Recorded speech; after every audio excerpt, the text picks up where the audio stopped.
So, good morning or good afternoon or even good evening, depending on where in the world you're joining us from. My name is Eric Kalachik. I am the director of the Hurry Institute at Boston University, where we're hosting this event. And I want to welcome all of you here to our Distinguished Speaker Series. So the Distinguished Speaker Series is a series bringing innovative speakers with bold ideas in computing-enabled and data-driven areas of research here to Boston University, or in the current environment, here to Boston University. We offer this twice a year, with the series hosting a handful of speakers that are clustered around a theme.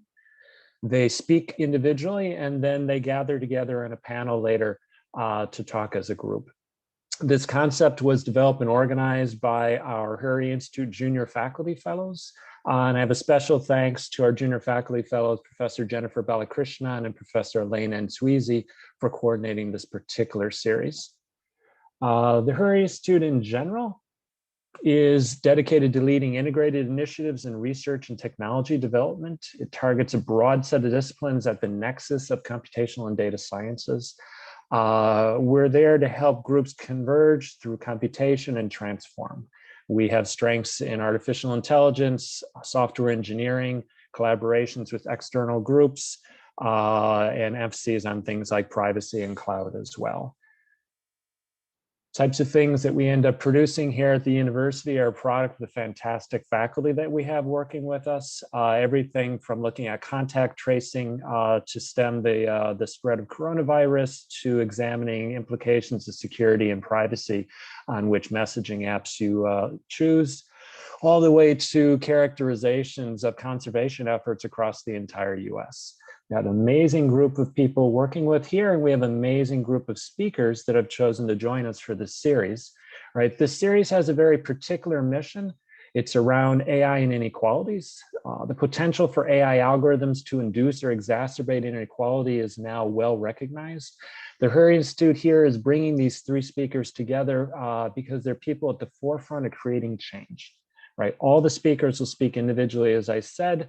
They're all talking about ways in which they're making inroads against AI bias towards a more fair, ethical, and democratized AI landscape. Right, so we were honored to kick off the series with Sabella Malambi speaking on decolonizing AI. Timit Gebru joined us last week, presenting her work on algorithms and methods for changing to address AI bias. And today we're delighted to continue with Meredith Whittaker, who's going to be introduced momentarily. Before we do the introductions, I just want to have a couple of housekeeping details laid out for you. We encourage all of you to participate and ask questions using the Q&A feature. So the chat feature has been disabled. Questions are going to be held until the end of the presentation, and then they will be facilitated by our host. And our host I'm going to introduce you today is Professor Jennifer Balakrishnan. So Jennifer is an assistant professor in our Department of Mathematics and Statistics, doing research in algorithmic number theory and arithmetic geometry. Her work is supported by a slew of groups: the Luce Foundation, the National Science Foundation through a career award, the Simons Foundation, and the Sloan's Foundation. She's part of the Simons collaboration on arithmetic geometry, number theory, and computing, and was appointed a Hurry Institute Junior Faculty Fellow in 2018. So Jennifer, it's all yours. All right, thanks, Eric. Today we are delighted to have Meredith Whittaker join us. Meredith Whittaker is the Minderoo Research Professor at New York University, co-founder and faculty director of the AI Now Institute at NYU, and the founder of Google's Open Research Group. Her research and advocacy focuses on the social implications of artificial intelligence and the tech industry responsible for it. Prior to NYU, she worked at Google for over a decade, where she led product and engineering teams and co-founded MLab, a globally distributed network measurement platform that now provides the world's largest source of open data on internet performance. As a longtime tech worker, she helped lead labor organizing at Google, driven by the belief that worker power and collective action are necessary to ensure meaningful tech accountability in the context of concentrated industrial power. She's advised the White House, the FCC, the City of New York, the European Parliament, and many other governments and civil society organizations on artificial intelligence, internet policy, measurement, privacy, and security. We are very pleased to have Meredith with us today, and her talk is entitled from ethics to organizing, getting serious about AI. Meredith, we'll hand this over to you now. Thank you so much, Jennifer and Eric, for introducing me and for inviting me to speak. I'm really honored to be here and to be among such an incredible group of speakers, and I really look forward to being in dialogue with everyone who's on this call now. I also want to thank Catherine D'Angelo and all of the others who did the work of coordinating this talk and are doing the labor of moderating the Q&A and are just doing the work of creating this space. I really appreciate it. Before I move forward with my talk, some acknowledgements. First, I'm speaking from Brooklyn, New York, in unceded Lenni Lenape territory, and I want to honor that and use it to call attention to data recently released from APM Research Lab showing that COVID is killing Indigenous people in the US at twice the rate of white people. This was preventable, and it exposes the continuity of racist settler colonial violence in the US, which is still operating through what abolitionist scholar Ruth Wilson Gilmore calls organized abandonment. Second, in 10 days, it will be the year anniversary of the date our office asked everyone to work remotely in response to COVID. So we're in a year of COVID. I'm very privileged. I have a job, I have a home, my heat is on, and I don't have overwhelming duties of care that I'm left to manage without support or accommodation. But a lot of people aren't as lucky. And I want to acknowledge that producing knowledge work like this talk in ways that signal business as usual can serve to erase the inequalities that the state and institutional mismanagement of COVID have exacerbated. These burdens fall on BIPOC, women, and gender nonconforming scholars and knowledge workers, especially those who are in precarious or adjunct positions. Indeed, December 2020 job numbers shows that 100% of jobs were lost by Black and Latinx women, 100%. This is something we need to actively resist in our institutions and in our work by rejecting the pressure to get back to business as usual and rejecting the benchmarks and assessments that judge accomplishment and worth by standards that are impossible to meet for so many during this time. And resisting this will only be possible collectively and will require that those with privilege, those with tenure and status and security within academic institutions use that privilege to push back. So now on to the talk. I want to talk about inequality, knowledge production, and power in AI. And I had a talk written and I rewrote it this week, following the news that Google fired Dr. Margaret Mitchell, one of my friends and former colleagues, after firing Dr. Timnit Gebru, who was the speaker last week. This news is scary and painful. Dr. Mitchell, Dr. Gebru, and their team are friends of mine. They're brilliant colleagues. They're people I've learned a lot from and people who supported me fiercely a year and a half ago when Google was retaliating against my organizing and work on AI harms. And I want to support them. And I want to emphasize the gravity of this moment. This is an inflection point in the field that goes well beyond Google. And this moment makes clear that Google now feels it is powerful enough to withstand the blast of negative public opinion. And I think this is a matter of public concern because Google exerts increasing influence over our core social institutions, and we have vanishingly few means of understanding the technology Google produces or of regulating and curbing its power. Before I get into that, I want to go back to the basics and ask a seemingly simple question. What is AI? Because AI isn't new. The research field is over 60 years old, but in the last decade, it's newly everywhere. What 15 years ago was a modest backwater of computer science, comprising a research area that rarely justified its own lab or department, is now the crown jewel of engineering programs, flaunting new centers, $100 million endowments from people like Steven Schwartzman, and named buildings. So a question always worth asking is why now? Or what changed in tech to make AI newly relevant and so attractive to capital? In answering this, we hit against the concentrated power of the tech industry, the power of marketing and hype, and the singular role of this industry in narrating the story we tell about these technologies and in shaping public understanding.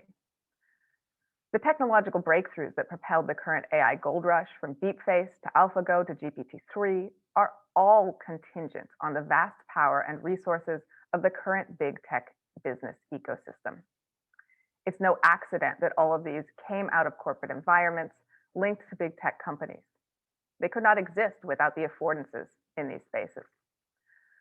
Nor is it coincidence that the race and AI boom began around the same time that we saw the monopolistic consolidation of the tech industry cemented in the early 2010s, back when we still talked about big data.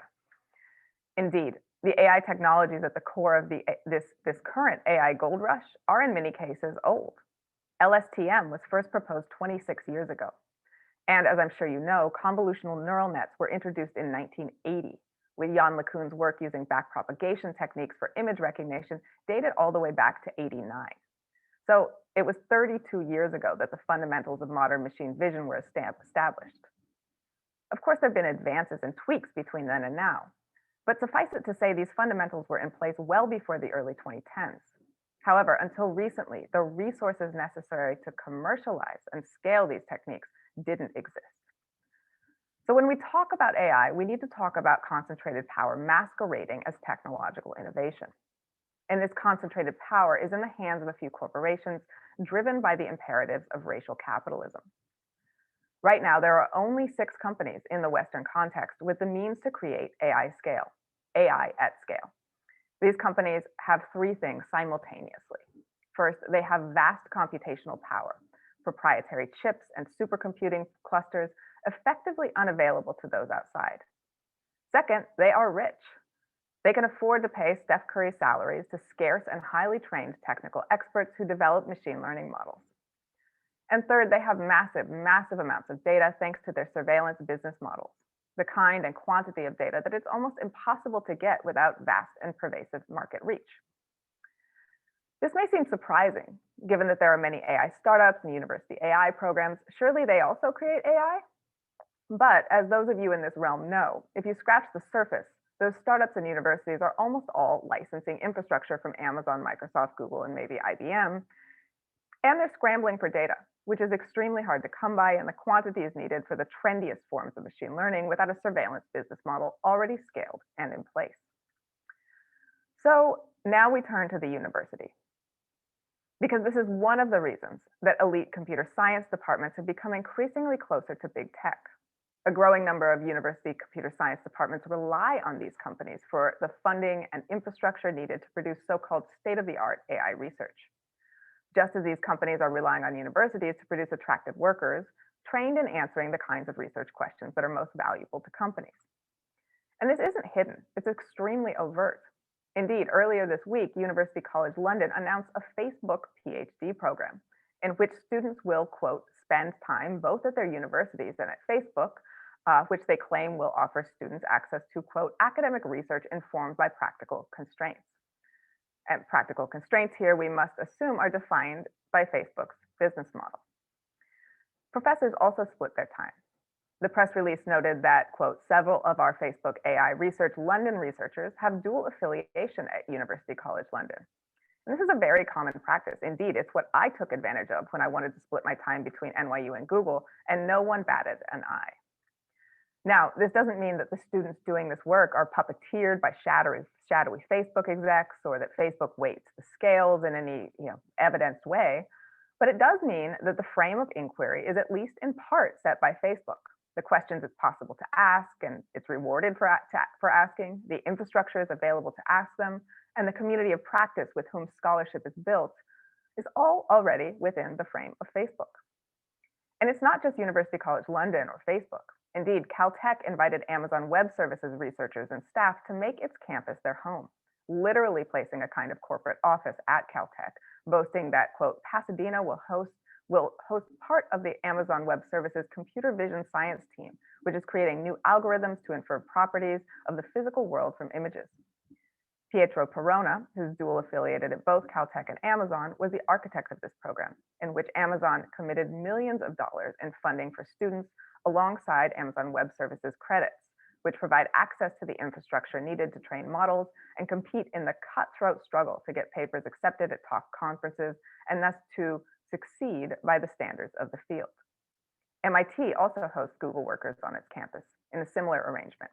And we don't need to mention Stanford's inextricable ties to Google and the tech industry overall.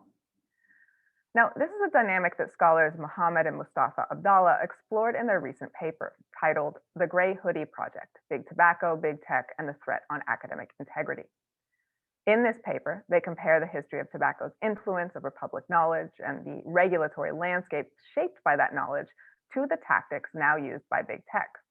They put it clearly, quote, "Our work explores how big tech can actively distort the academic landscape to suit its needs." And they issue a warning, quote, "As government bodies rely on academics' expert advice to shape policy regarding artificial intelligence, it is important that these academics not have conflicts of interest that may cloud or bias their judgment." So to review quickly, we've established that what is meaningful about this moment in AI isn't advances in the fundamental AI or ML techniques, so much as concentrations of resources and data that have enabled those old techniques to become engines of profit for a handful of massive corporations. We've also reviewed something that Tim Neat emphasized in her talk last week. While the university and the corporate environment are in no way the same, they are increasingly entangled with the tech industry, especially in computer science, where the industry is working to shape the terms of the field and to act as gatekeeper to the infrastructure, data, and funding needed to do so-called cutting-edge research. But even in the face of big tech's vast influence over research, both within and outside of corporate environments, scholars and organizers have worked to ask critical questions and to test the marketing claims that have justified corporate AI's rapid and unchecked expansion into so many areas of daily life. Notably, the scholars leading this field are Black women and women of color. They tend to be more precarious, younger, and often come from domains and disciplines outside of computer science. And they bring with them lived experience and expertise that is vital to any responsible understanding of AI. People like Joy Buolamwini, Deborah Raji, Emily Bender, and of course, Timnit Gebru, Meg Mitchell, and Alex Hanna, Emily Denton, and the whole ethical AI team at Google, Rashida Richardson, Tawana Petty, Safia Noble, Lilia Rani, Sarah T. Roberts, Khadija Abdul-Rahman, Dorothy Roberts, Claire Garvey, Virginia Eubanks, Vina Duval, Sarah Hamid, Ruha Benjamin, and many, many others have approached AI and the industry-written narrative with urgent and critical questions, asking about classification and race, asking about power, asking about labor, and listening to and amplifying the expertise of people subject to these systems. Their work is why issues like bias and racism in AI are now widely recognized, why we are increasingly talking about corporate power when we talk about AI, and why we are now working with a more holistic picture of the extractive dynamics of these centralized systems, including their increasing use in worker monitoring and control, and their role in expanding the carceral state. This is knowledge production that doesn't reaffirm power, it questions it. And for too many, this work has come at a cost. In her talk last week, Tim Neat highlighted the work of Dr. Joy Buolamwini and Deborah Raji. While Dr. Buolamwini was a PhD candidate at MIT and Raji was an up-and-coming undergraduate researcher, these two young Black scholars produced rigorous path-breaking work that exposed the way Amazon's facial recognition product replicated and amplified racist bias. In response, Amazon attacked them and their work, using powerful VPs as their mouthpiece.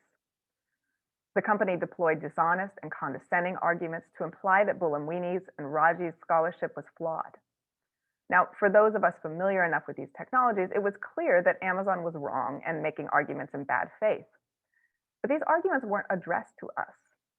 From a massive platform and a place of white male technical authority, Amazon's undermining of Buolamwini's and Raji's work was directed at a more general public, the majority of whom have little domain expertise and would be more likely to trust the leaders of a powerful corporation to know best, especially when they deploy unfamiliar technical language. And these attacks have consequences. Reputation and rigor, as you know better than most, are the currency of the academia industry. And Amazon attempted to undermine both. As Timnit also mentioned, Buolamwini, Raji, and others then spent weeks writing careful rebuttals, showing that these VPs' arguments and smears were wrong and defending their own credibility and the validity of their research in the public interest. Because remember, Amazon's facial recognition systems, which these two researchers' work examined, were already deployed in production at the time, already misrecognizing people, already used by the powerful police and sheriff's offices on criminalized and surveilled populations. We also cannot ignore that these researchers are Black women. and that the targeting and condescension they face was not directed with the same ferocity at other non-Black people who've also criticized corporate facial recognition. Which brings me to Toni Morrison and her reminder that my colleague, Dr. Theodore Dreyer, raised for me recently that, quote, "The very serious function of racism is distraction. It keeps you from doing your work. It keeps you explaining over and over again your reason for being." Which, of course, Amazon would prefer these researchers spend their energy doing, rather than continuing to produce work that undermines its products and calls its ethics into question. There are profound stakes to this research. Now, in my view, we need to ban all facial recognition, and work like Bulamwini's and Raji's creates powerful evidence counter narratives that help the public fight back. Indeed, many of the facial recognition bans that organizers and advocates have fought for, and in many cases won across the US, have cited their work. We saw similar dynamics at Google when Jeff Dean and almost certainly a team of lawyers and PR flacks addressed Tim Neat's firing and retaliation in an email that the company shared with journalists almost as soon as it was posted inside Google. The letter falsely claimed that Tim Neat and her team did not follow process and that she resigned, even though she did nothing of the sort. And it denigrated Tim Neat and her co-authors' research, stating that, quote, "it didn't meet our bar for publication," and painting it as unrigorous and overly focused on negative consequences. Now, in response, the ethical AI team worked for days, combing through publication records at Google, writing up their findings, and correcting the story in an open letter, which made it clear that there was no process violation and that Tim Neat's, Meg's, and their co-authors' work met every conceivable bar for rigor. This, again, represents significant justifying labor.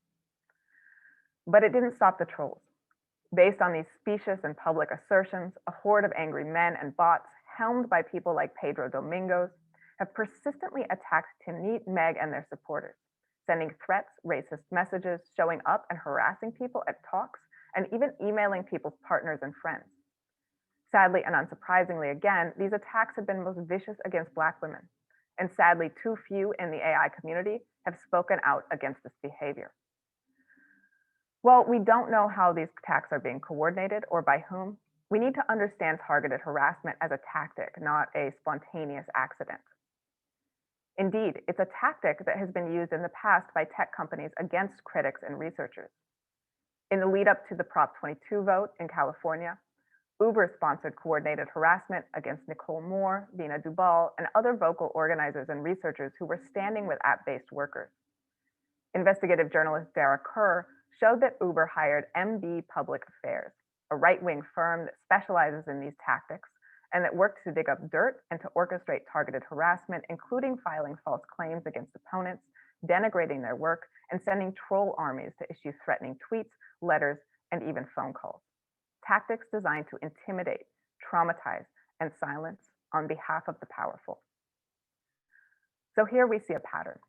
People asking critical questions of tech and tech companies, people doing research and advocacy that threatens these companies' profit and growth, face powerful opposition that is designed to silence them and to undermine their research and credibility, things that have significant personal costs.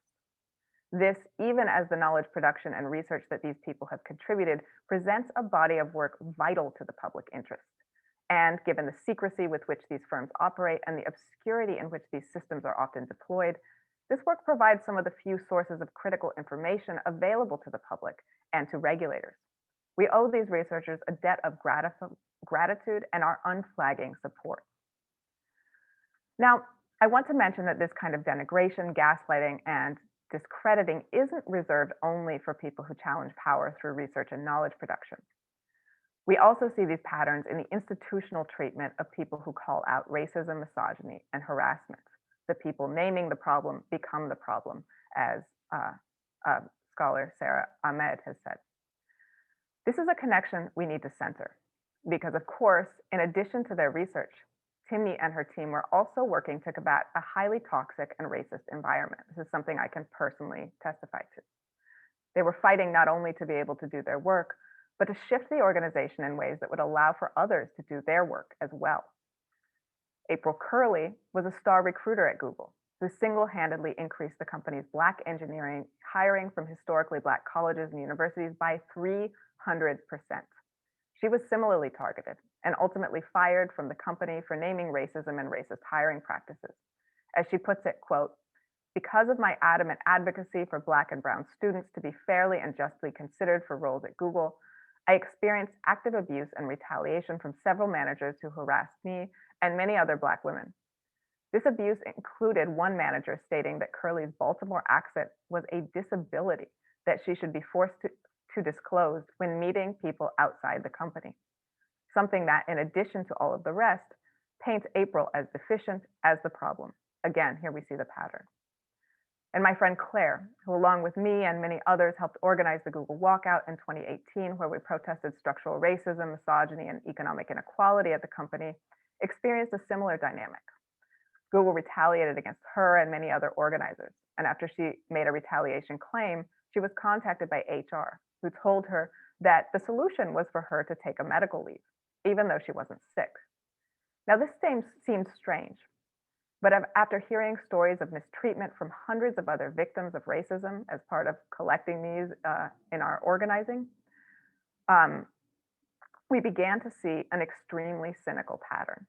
Many of the victims had been shoved into unneeded medical leaves after reporting harm. And taking medical leave created a record of illness, a pretext to claim that the person who took the leave was unstable, sick, overworked, and that their account of mistreatment is simply not credible. Indeed, a senior VP in Claire's department said as much to her colleagues in mass emails and in private conversations, seeding a narrative that was completely contrary to evidence and experience, but which Claire's colleagues knew they'd be punished for contesting. Of course, we see this beyond tech, and I could drag up a number of horrifying accounts. My colleague, Dr. Joy Rankin, recently reminded me of the Larry Nassar case. He was the sexually abusive doctor who preyed on women and girl athletes at Michigan State for years, unimpeded. Victim after victim came forward and describes being treated as crazy when they did so, being sidelined, gaslit, and discredited. Now we can extend this in light of Jonathan Metzel's work on the protest psychosis, where he documented this ways changes to the Diagnostic and Statistical Manual in the 1960s enabled and encouraged the pathologization of civil rights activists as schizophrenic. This led to many Black men in particular being institutionalized due to their anti-racist activism. In short, this pattern of demeaning, discrediting, harassing, and undermining those who speak up about harms is apparent both in the treatment of researchers who challenge powerful technologies and the companies that produce them, and in the treatment of those who challenge cultures of racism, abuse, and misogyny. So we are at an inflection point. Google's actions extend well beyond Google, fitting into an already established pattern of retaliation against those who threaten corporate power and white male supremacy. In firing Tim Neat and Meg and harassing and intimidating the remaining team, Google has taken its mask off, making clear that public opinion and outcry are no longer seen as credible threats by the company. In other words, Google is now sure enough of its power that it's no longer even pretending to tolerate critical work. And this marks a significant change. In the past, organizers and critics inside and outside the company, like me, were able to leverage press and public opinion tactically to push back. And Google responded, often making changes, even if unwillingly. In this process, Google has shattered confidence in the integrity of industry research, reminding us how much power it has over knowledge production. Only yesterday, a whistleblower disclosed Google's practice of allowing its lawyers to line edit research papers. Reporting showed that all of the line edits were in service of showing Google's technology in a more positive light. Notably, the example cited in the piece involved a paper that, like Tim Neat's and her co-authors, also examined profitable large-scale language models. In an email sent to an internal Google mailing list, the paper's author sounded the alarm. Quote, "When we as academics write that we have a concern or find something worrying and a Google lawyer requires that we change it to sound nicer, this is very much Big Brother stepping in." Now, there's a brand of Twitter reply guy who's fond of saying things like, "People who expect research independence at for-profit companies are dreamers." And congratulations to him for discovering capitalism and the contaminated conditions of waged work. But this does raise a very real question. Given the power these companies have over workers and the research production process, why do we so easily trust their claims? And why do we do so little to verify that they're not beholden to pressures like those exerted at Google? Why are we so comfortable with this research shaping public knowledge? And given the increasing closeness of university CS programs in big tech and their increasingly symmetrical incentives, it's getting harder and harder to draw a bright line between academic and industry environments. And this means we need to be asking some of the same questions to our own departments. It also means that the space for truly critical research is in short supply, and that while conciliatory work is rewarded, these companies are working to create frightening disincentives for doing work that challenges their power and their profitable technology. I believe that if we don't challenge this forcefully, a handful of corporations who have more power than most nation states will continue writing the narrative and shaping public understanding of AI and related technologies, and will continue enlisting academic institutions in the process. The stakes couldn't be higher. The people subject to these AI systems of social control, worker management, surveillance, and means testing face a perilous future. As Dr. Alex Hanna and I wrote in late 2020, quote, "The handful of people who are benefiting from AI's proliferation are shaping the academic and public understanding of these systems, while those most likely to be harmed are shut out of knowledge creation and influence. This inequity follows predictable racial, gender, and class lines." So this is a social justice issue. It's a racial justice issue, and it extends well beyond those corporate research environments into our academic institutions and into the often racist, oppressive, and exploitative logic that drives the deployment of AI-based gig work platforms, virtual border wall technology, punitive student monitoring and assessment systems, and on and on. So what do we do? Well, a partial list. First, we need to take this very, very seriously. I rewrote this talk this week to engage with this moment because I feel scared. I feel sad, I'm angry, and most of all, I feel a duty to witness. There is no plausible deniability. And those of us with privilege, especially privilege built through our expertise in the domain of AI and technology, have an obligation to act, which may require sacrifice. We need to call on our institutions to question big tech funding and to push back on programs that put corporate offices in the middle of universities and uncritically take on research questions defined by tech corporations. We need to call on our conferences and academic publishers, whose imprimatur validates and platforms this research, to demand clear standards for publication review across industry and to reject papers and funding from corporations that don't abide by these. These standards should be drafted by a broad community that centers critical voices and enforced by this community. And ACM, IEEE, and other organizations must also get behind these efforts. We need to demand and create truly independent research spaces dedicated to critical engaged research into AI and the corporations and institutions that produce and deploy it. This will require significant funding along with access to data, technical infrastructures, design documents, contract agreements, and other corporate secret information that is currently hidden within tech companies and preventing public inquiry and examination. We also need to advocate for much more robust whistleblower protections at tech companies and universities. Following on the work of people like Ifeoma Ozoma, who, after being pushed out of Pinterest along with Erica Banks for contesting racist treatment, is working on a California bill that would waive NDAs in cases of discrimination. This work must be extended to include protections for those who disclose corporate secrets in the public interest, especially given how many of the harms and unethical issues with AI and similar tech are only known thanks to whistleblowers. How much don't we know? And of course, we need to organize. We need to unionize. And we need to support workers and communities pushing back on the entwined issues of racism and tech company impunity. Organized workers and communities are a force for accountability and change that has no match in our current landscape. We need to support organized gig workers who are primarily people of color and are suffering under large-scale AI systems designed to extract as much from them as possible and give as little as possible in return. We need to support people in jails and prisons who are often criminalized with help from these systems. We need to support students who are fighting racist, broken, and surveillance spyware installed in the name of remote learning.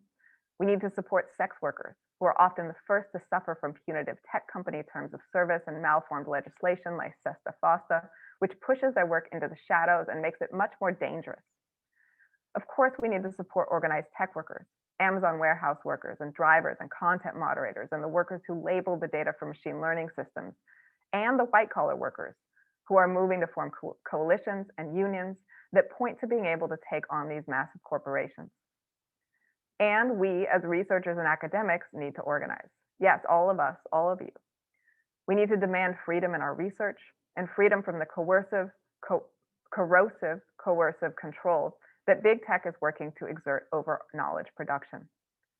And we also need to stand by our precarious adjunct, contract, and administrative colleagues, whose academic freedom is similarly curtailed by the coercive threat of poverty and the conditions that must be met for stable, safe employment. So this list isn't complete. This is a moment I'm struggling with, and this talk reflects that struggle. My hope is that by naming these issues as honestly and unflinchingly as I can, we can start a more real talk conversation in which we can collectively map a path toward creating spaces that center equity, where no question is off limits and no answer is too risky to give. Thank you.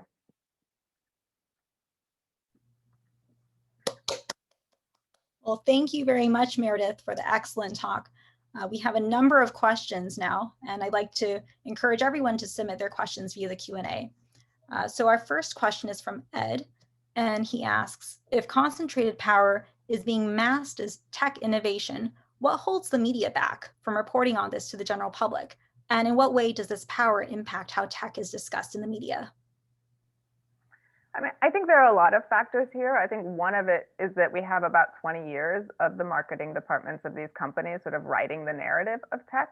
So this was, two men in a garage with an idea that became Google, and we have a sort of dematerialized understanding of tech that isn't anchored in the in sort of the kind of concentrated infrastructure and the like material realities that this tech requires to run. So, we think of software as just sort of writing a line of code. No, software is running on a really expensive server that, costs a huge amount of money to cool. And if you want to scale it, you got to pay for transit from like a, upstream provider somewhere. And already you're running into like millions of dollars a month, right?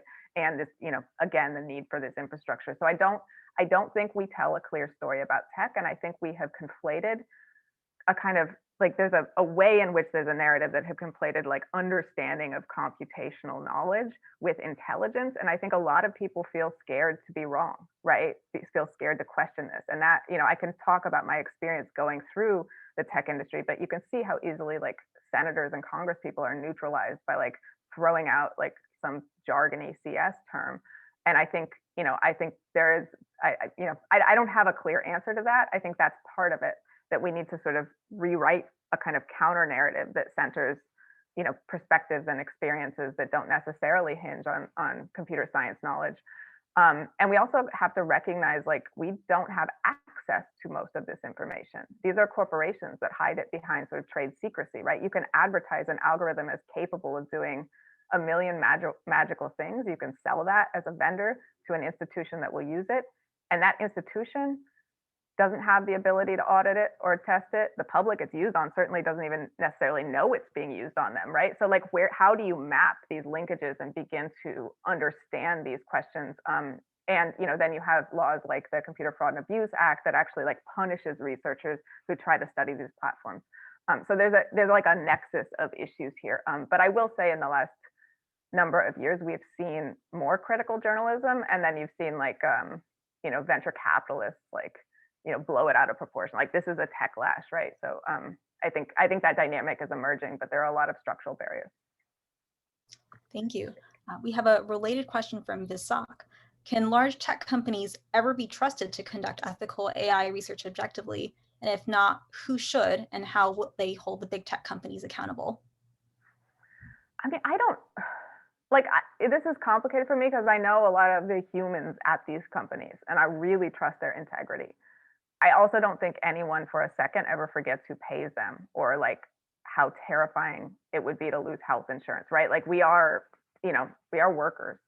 So I think, I think we need to look at like, what are other funding sources? There is no clean answer for that, right? But, what would it look like to fund sort of critical research and AI research differently, and then put, much clearer standards in place for assessing, kind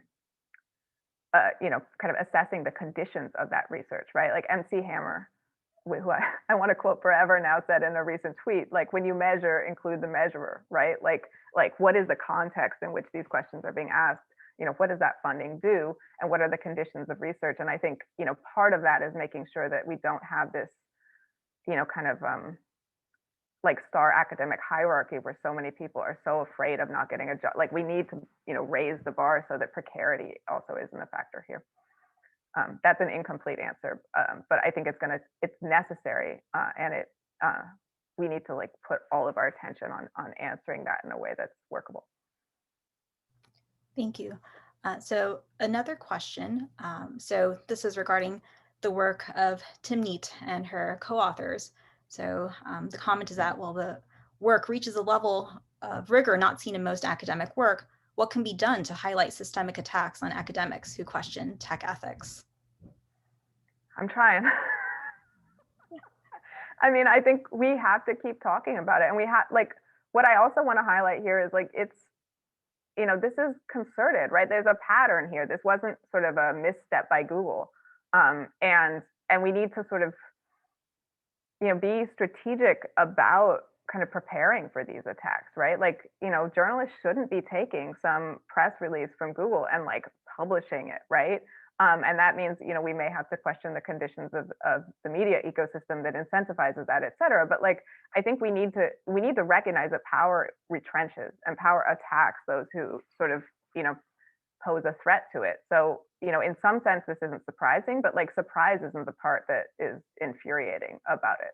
I think we need to recognize that this is a risk, and then we need to like rally to protect the folks who are on the front lines. And as I said in the talk, like, I'm disappointed that there's been like not as much outrage from a lot of the like big names in the AI community, because this undermines like all industrial research, and this also calls into question the sort of cozy relationships at universities. So none of us are exempt, and in addition to the fact that this work is like truly in the public interest, and some of the only like knowledge we have that is critical of these corporate systems. Thanks. And on a related note about the editorial process at companies, Stella asks for commentary on the issue that exists that blind peer review usually requires this academic model of honesty, integrity applied by all. And so lawyer reviewed papers, as you mentioned, may be stretching the benchmark. And so how do we address this? Yeah, they're definitely stretching the benchmark, I would say.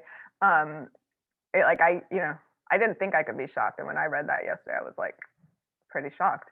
I mentioned kind of a really shorthand framework, but I think, organizations like the ACM, IEEE, conferences like NeurIPS, ICLR, other, the big conferences that kind of, these are the ones that valorize this work, that enter it into the canon, right? That like shape it as part of, what scientific knowledge about this field is.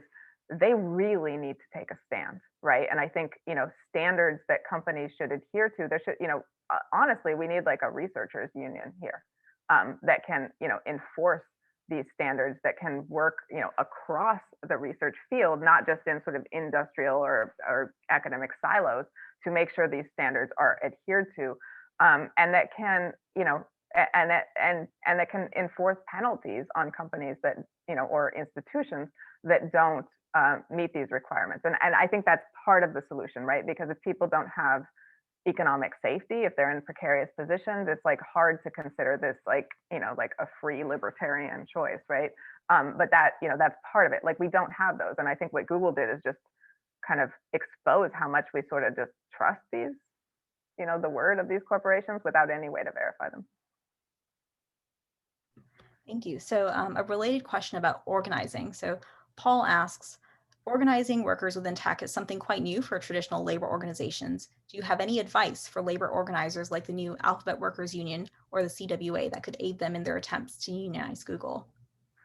Well, I mean, there's a union announced. That's great. But I think, in my organizing praxis and my politics here are, all organizing efforts really do, labor organizing efforts need to be worker led. And that, the tech industry in particular, we saw, I'm not going to get into labor history here, but there's a really, I think we historically, the unions that we have today are structured more or less to bargain for what are called bread and butter issues. So wages, working conditions, right? For office workers at Google in particular, not always, but oftentimes these aren't the primary concerns. And a lot of what has animated the organizing, particularly the organizing that I've been a part of, are these ethical concerns, whether it be sort of, the deployment of these technologies for oppressive means like, censorship or drone targeting, or creating technologies like of exploitation like the Amazon rate or what have you, or the environmental cost of these technologies. So workers are looking at a I would say kind of a 1930s style, kind of more capacious, more militant, more social justice oriented organizing. So I think looking to those models and recognizing that like when you are looking at like collective bargaining with a company like Google, you need symmetric power to be able to bargain, right? Like a negotiation with a power imbalance is not really a negotiation. So, figuring out how you gain that power is going to be important. And my belief is you gain that power by gumming up the works. You gain that power by taking action. You gain that power by flexing it and showing that it works. And, you want to be careful to entering too soon into like labor management negotiations, which can suck energy out of that. And if you look at the case of Australia, like Google is more powerful or as powerful than a country, right? So like, and was, went as far as like to threaten pulling out of Australia altogether in, when faced with regulations it didn't like. So I think like, again, we just need to model our organizing, which has already like done a lot, but we need to model it, based on today's conditions and the extraordinary power of these multinationals. We need to be organizing internationally. We need to recognize how diffuse labor is at these companies. Like you have call centers in the Philippines, you have data labelers in Pakistan, you have, people, you have kind of a labor force that is vastly distributed. So, it's early days, but I think all of those things need to be considerations in my view. And I'm super happy with, the progress already. Thank you. So a question from Kate. Google is actually one of the most open AI companies that publishes and open sources a lot of its tech. Do you worry that the current backlash might backfire and make Google less open and stop publishing? I mean, I guess the frame of that question is what I'm pausing on. I'm like, Google has the power to do whatever it wants. Like that's the problem. It's cool that like, a woke VP decided you could, open source and publish more than perhaps other industry environments. But, what we just saw is that at any point, the company calls the shots and like can pull the rug out from under that. So I think what we need to do is like develop ways where that choice is not in Google's hands. I also think that one of the reasons they do all of that is because they're desperate. All of these companies are desperate to lure AI talent, right? And so like that was one way to say like, yo, your academic credibility won't take a hit when you go to industry because you can still continue publishing. You'll still continue to be in your community of practice. So, I think the current backlash is necessary because the current conditions are unworkable. I think we need to make, if Google does that, it sort of shows Google and it will reduce their ability to attract talent and it will further exacerbate the urgency of this situation. But that's on Google, that's not on the backlash. All right, so on the topic of recruiting talent, Visak asks, do you have any advice for younger students who want to pursue AI research without inadvertently contributing to harmful and oppressive conditions? Yeah, I mean, I think keep asking these questions. I don't it's a lot easier to push back collectively than individually. And I want to be super sensitive. Like, there are very few people in the world who have the means not to work for their living. So, and people have different privileges, different conditions. It may be like, just take that job, right? And then, see if there are ways you can sort of learn about these structures of power, contribute that. I think there's, I've been inspired by a lot of the student organizing around Palantir and some of the No Tech for ICE movement. I think there are ways in which people have kind of deployed their expertise and their standing as people who understand this technology to push back credibly on some of these uses. I think you can also fight for more.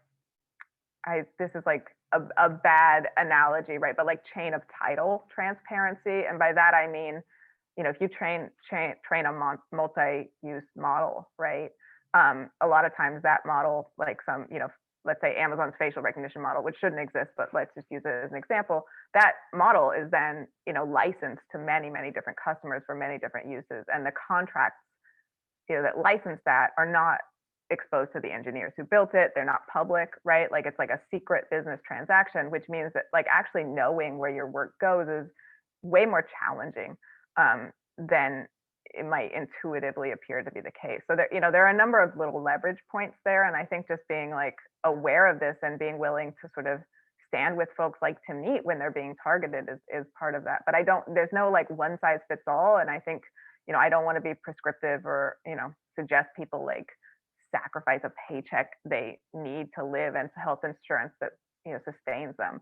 Cause we're in a tight spot sometimes. Thanks. So a question from Yaron. How can we deal with computer science departments that mostly value technical research, and do we need to build bridges with humanities departments?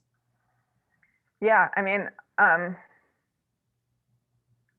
think we do. I think I kind of like, I want to like almost decenter the computer science departments a little and be like, how do we put the funding into the humanities departments and have the computer science departments then like, knocking on their door, right? Because a lot of the best research I'm seeing is like folks are informed by these other disciplines, and I really can't emphasize enough that if you're deploying AI in education and you aren't working with people like at the ed school, at the school district where it's deployed, like you have no standing to talk about the sort of hypotheticals, right? Like you're just if you're just kind of like building AI for good without those connections, you're kind of writing fantasies, and oftentimes like marketing fantasies that go in the like, how will this be beneficial box on an NSF grant, right? But are never fall through and may never be like workable because there are legal barriers, there are domain barriers, there are infrastructural barriers, there are historical issues that aren't accounted for. So like I think we also just need to enforce a lot more rigor on this, right? You can't just say stuff as like an afterthought. You need to be like drawing on knowledge that is anchored in reality.